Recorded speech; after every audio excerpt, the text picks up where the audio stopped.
It's a medium of communication. So you can speak in tongues and you think that you are speaking of God. God is not part of that until you enter now his language. So if any man shall enter the language of God, at that time that man shall be opened to know how to know what to do and how to transact in that space.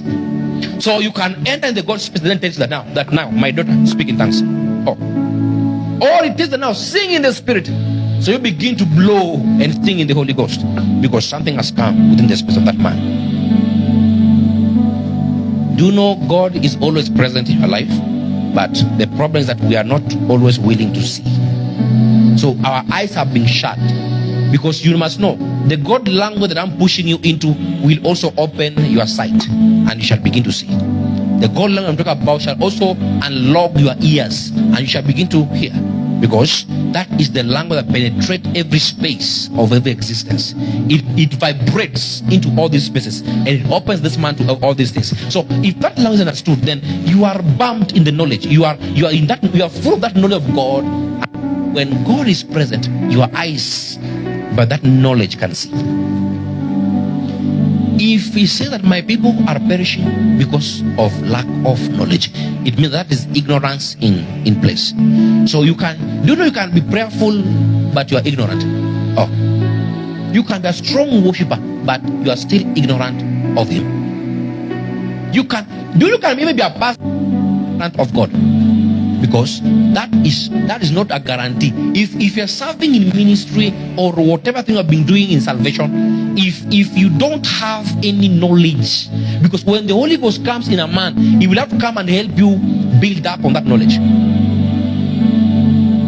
Some of you this is why you have never encountered the Holy Ghost, is because you have never understood the language of the Spirit.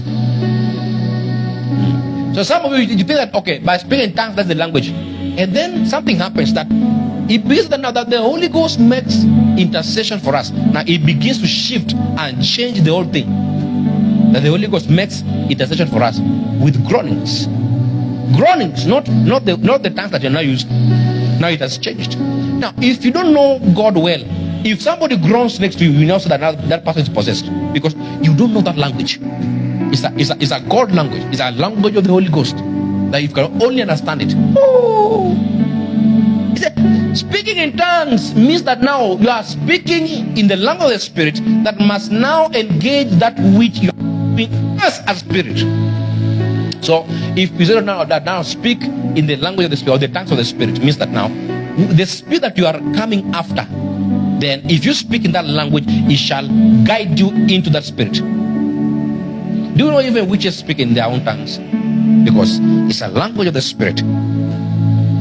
So if we tell them now speak in tongues, okay, we know that in church if we tell them now speak in tongues, because you are born again, we expect now to speak in tongues, and that tongue will guide you into God. Because you have come after the order of him. Alright? Now, if a witch also in their own council, in their own gathering, in their own covenant, they say now that all witches speak in the language of the Spirit. I'm telling you, that language will guide that witch into all those deeper mountains, and they will encounter their deities there.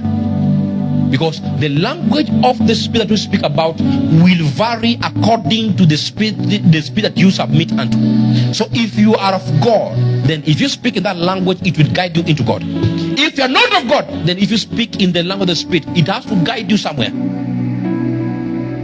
And that's why you can fake speaking in tongues, but you will never fake results.